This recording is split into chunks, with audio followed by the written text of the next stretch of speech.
తెలంగాణ రాష్ట్ర వ్యాప్తంగా మున్సిపల్ ఎన్నికల సందర్భంగా కామారెడ్డి పట్టణం రాజకీయ వాతావరణంతో సందడిగా మారింది. ఈ నేపథ్యంలో ప్రభుత్వ సలహాదారు షబ్బీర్ అలీ తన ఓటు హక్కును వినియోగించుకున్నారు. పట్టణంలోని వార్డు నెంబర్ 49లో ఉన్న పోలింగ్ కేంద్రానికి ఉదయం చేరుకుని ఓటు వేశారు. ఎటువంటి హంగు ఆర్భాటం లేకుండా సాధారణ పౌరుడిలా క్యూలో నిలబడి తన వంతు వచ్చేసరికి వేచి చూశారు. అనంతరం ప్రశాంతంగా ఓటు వేసి ప్రజాస్వామ్యానికి తన కట్టుబాటును చాటుకున్నారు. అక్కడున్న ఓటర్లతో పలకరించి ప్రతి ఒక్కరూ ఓటు హక్కు వినియోగించుకోవాలని సూచించారు. ఓటు అనంతరం మాట్లాడుతూ ప్రజాస్వామ్యంలో ఓటు అత్యంత శక్తివంతమైన సాధనమని తెలిపారు. పట్టణ అభివృద్ధిని దృష్టిలో ఉంచుకుని ప్రతి ఓటరు బాధ్యతగా ఓటు వేయాలని కోరారు.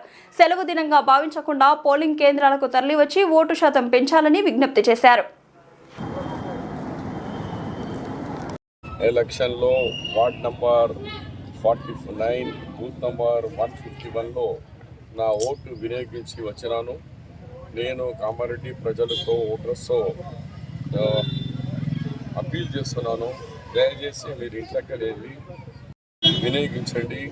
ఓటు విలువ ఎంత ఉన్నదో మన అందరికీ తెలుసు. కాబట్టి భారతదేశం హరితులు ఉన్నాం. మన ఓటు కంపల్సరీగా మీరు చేయండి. అభివృద్ధి ఎవరు ఉన్నారు వాళ్ళ కానీ మీరు ఎట్టి పరిస్థితుల్లో ఓటు మాత్రం వేసేందుకు రావాలని కామారెడ్డి ఓటర్స్ మహాశయులకు అందరికీ అప్పీల్ చేస్తున్నాం.